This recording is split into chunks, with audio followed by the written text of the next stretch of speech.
been trying to tell you this. I was supposed to tell you this. This is all for you.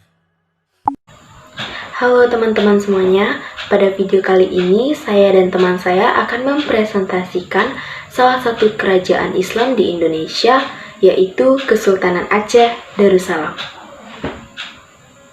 Sebelum masuk ke intinya, berikut adalah daftar nama dan nomor absen dari kelompok saya. Absen 5 yaitu Prayoga,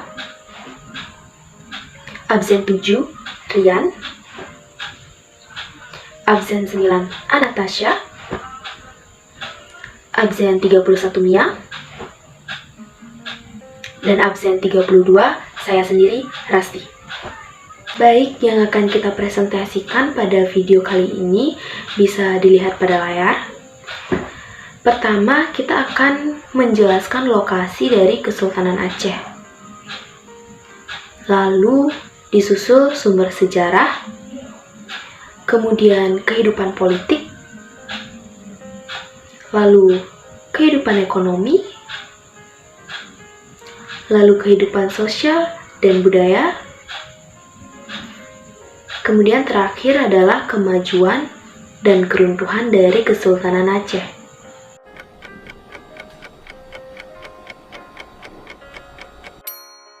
Swastiastu.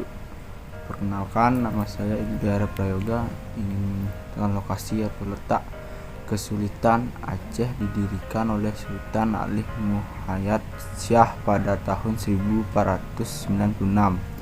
Pada awalnya kerajaan ini berdiri atas wilayah Kerajaan Lamuri, kemudian mendudukkan dan menyatukan beberapa wilayah kerajaan sekitarnya mencakup Dayak, Pedir, Lidi.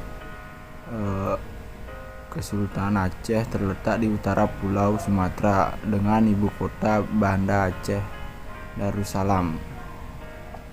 Dan yang kedua, sumber sejarah.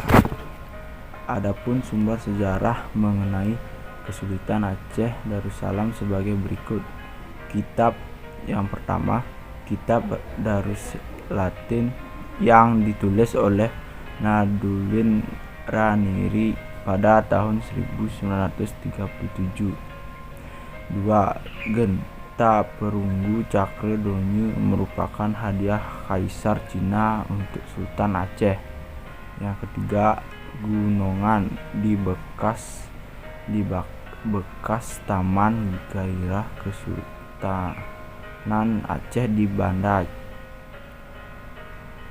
Yang keempat, makam Sultan Aceh di Banda Aceh.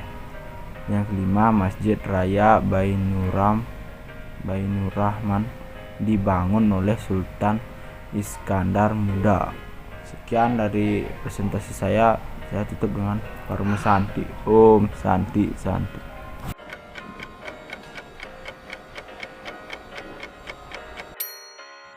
Baik, sebelumnya perkenalkan, nama saya Niputu Rasti Septiani Dewi, nomor absen 32.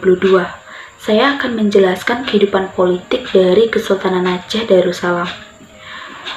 Aceh berkembang pesat ketika Pasai berada di ambang keruntuhan karena serangan dari Majapahit sekitar tahun 1360 dan akhirnya menjadi bagian dari Kesultanan Aceh pada tahun 1524.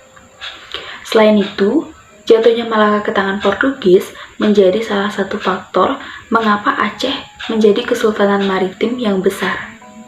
Adapun corak pemerintahan Aceh adalah pemerintahan sipil dan pemerintahan atas dasar agama. Pemerintahan sipil dipimpin oleh kaum bangsawan. Setiap kampung atau gampong dipimpin oleh seorang lebalang. Kaum bangsawan yang memegang kekuasaan sipil ini disebut dengan tiku. Pemerintahan atas dasar agama dilakukan dengan menyatukan beberapa gampong dengan sebuah masjid, atau sering disebut dengan mukim. Nah, kepala-kepala tiap mukim ini disebut dengan imam. Kondisi politik Kesultanan Aceh ini sering dilanda konflik antara penguasa kesultanan itu sendiri.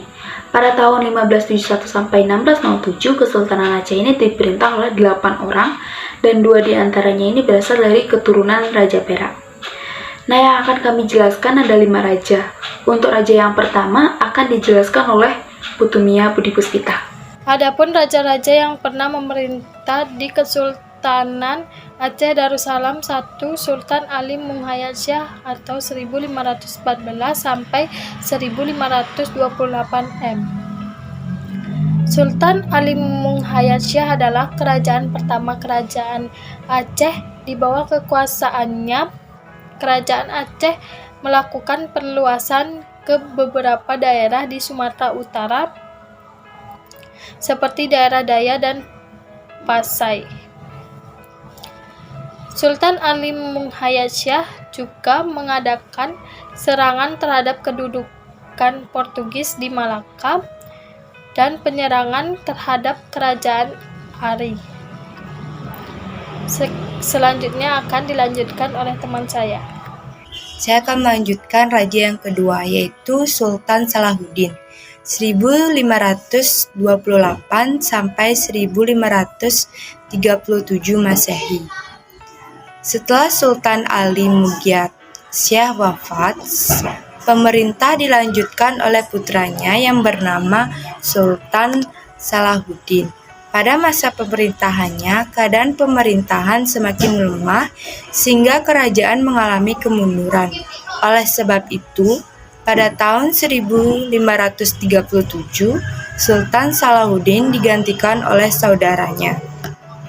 Baik, saya akan melanjutkan untuk raja ketiga, yaitu Sultan Alauddin Riyad Shah, memerintah pada tahun 1537 sampai 1568. Pada masa pemerintahan Sultan Alauddin Riyad Shah, Aceh berkembang menjadi bandar perdagangan Islam di Asia. Raja keempat yaitu Sultan Iskandar Muda yang memerintah pada tahun 1607 sampai 1636. Pada pemerintahan Sultan Iskandar Muda, Kesultanan Aceh mencapai puncak kejayaan dengan wilayah kekuasaan dari Delhi sampai ke Semenanjung Malaya. Keberhasilannya pada bidang pemerintahan didukung oleh kekuatan militer, terutama pada angkatan laut. Nah, dengan angkatan laut yang kuat, Kesultanan Aceh memegang hegemoni atas Selat Malaka, sehingga dapat mengendalikan perdagangan di Selat Malaka. Untuk memperkuat kedudukan Kesultanan Aceh sebagai pusat perdagangan, Sultan Iskandar Muda melakukan beberapa tindakan sebagai berikut. Pertama, merebut jumlah pelabuhan penting di pesisir barat dan timur Sumatera, serta pesisir barat Semenanjung Malaya. Kedua, menyerang kedudukan Portugis di Malaka dan kapal-kapal yang melewati Selat Malaka. Nah, Aceh ini sempat menang melawan armada Portugis di sekitar Pulau Bintan pada tahun 1641. Ketiga, bekerja sama dengan Inggris dan Belanda untuk memperlemah pengaruh dari Portugis. Pada masa pemerintahan Sultan Iskandar Muda, Aceh mengalami kemajuan seperti disusunnya suatu undang-undang tentang tata pemerintahan yang disebut Adat Mahkota Alam. Di bidang sastra dan filsafat juga mengalami kemajuan. Pada waktu itu muncul seorang ulama besar, Hamzah Fansuri, yang mengajarkan ilmu tasawuf dan pengarang buku tentang filsafat, agama Islam, dan syariat keagamaan. Setelah Hamzah Fansuri meninggal, ajarannya ini diperluas oleh salah seorang muridnya bernama Syamsuddin Pasai. Kemudian raja kelima yaitu Sultan Iskandar Thani, memerintah pada tahun 1636 sampai 1641. Pada masa pemerintahan Sultan Iskandar Thani ini, ia lebih memperhatikan pembangunan dalam negeri daripada politik ekspansi. Oleh sebab itu, meskipun hanya memerintah selama 4 tahun, Aceh mengalami suasana damai, hukum yang berdasarkan syariat Islam sangat ditegakkan. Hubungannya dengan wilayah taklukan dijalankan dengan suasana yang liberal, bukan tekanan politik ataupun militer. Pada pemerintahan Sultan Iskandar Thani juga ditandai oleh perhatian terhadap studi agama Islam.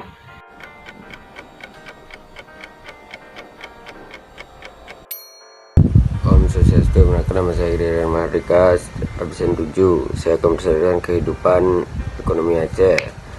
Kehidupan ekonomi masyarakat Aceh dalam bidang pelayaran dan perdagangan pada masa kejayaannya. Perekonomian berkembang pesat. Penguasaan Aceh atas daerah-daerah pantai barat dan timur Sumatera banyak menghasilkan lada. Sementara itu, Semenanjung Maluku banyak menghasilkan lada dan timah. Hasil bumi dan alam menjadi bahan ekspor yang penting bagi Aceh, sehingga perekonomian Aceh maju dengan cepat. Maaf sebelumnya akan saya lanjutkan untuk presentasi kehidupan ekonomi. Agar cepat tumbuh menjadi kerajaan besar karena didukung oleh faktor sebagai berikut. Pertama, letak ibu kota Aceh sangat strategis di pintu gerbang pelayaran dari India dan Timur Tengah yang akan ke Malaka, Cina, atau ke Jawa. Kedua, pelabuhan Aceh atau Olele memiliki persyaratan yang baik sebagai pelabuhan dagang. Ketiga, daerah Aceh kaya dengan tanaman lada sebagai mata dagangan ekspor yang penting. Keempat, jatuhnya Malaka ke tangan Portugis menyebabkan perdagangan Islam banyak yang singgah ke Aceh, apalagi setelah jalur pelayaran beralih melalui sepanjang pantai barat Sumatera.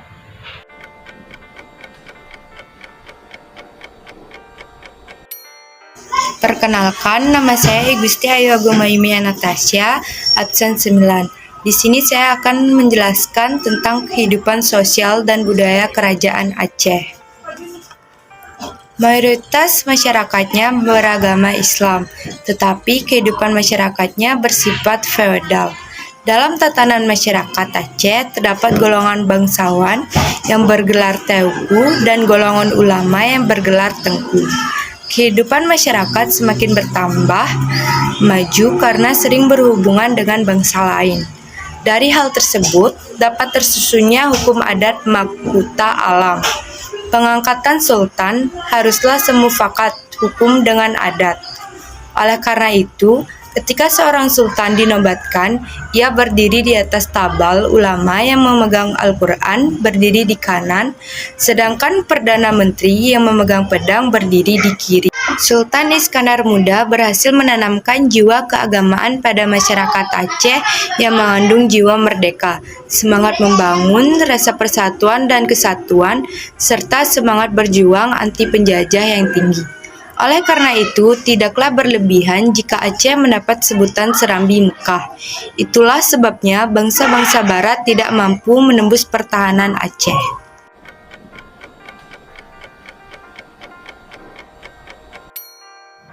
Perkenalkan, nama saya Niputumi Abdi Puspita, nomor absen 31. Di sini saya akan menjelaskan tentang kemajuan dan keruntuhan Kerajaan Aceh. Faktor kemajuan Kerajaan Aceh. Yang A, letaknya strategis di depan pintu gerbang pelayaran internasional. Yang B, Pelabuhan Olele memiliki persyaratan sebagai pelabuhan perdagangan yang baik. Yang C, Aceh kaya akan tanaman lada. Yang D, Aceh berkembang pesat setelah Malaka dikuasai Portugis. Yang E, para pedagang Islam memindahkan kegiatan perdagangan dari Malaka ke Aceh. Keruntuhan Kerajaan Aceh. Yang A, kekalahan Aceh dalam perang melawan Portugis di Malaka tahun 1629 M. Yang B, tokoh pengganti Sultan Iskandar Muda tidak secakap pendahulunya. Yang C, permusuhan di antara kaum ulama yang menganut ajaran Syamsuddin As-Sumatrini dan penganut ajaran Nuruddin Al-Raniri.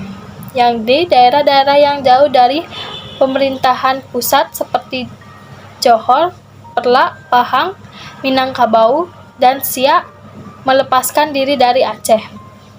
Yang E, pertahanan Aceh lemah sehingga bangsa-bangsa Eropa berhasil mendesak dan bergeser daerah perdagangan Aceh. Akibatnya, perekonomian di Aceh semakin melemah. Selanjutnya akan dilanjutkan oleh teman saya.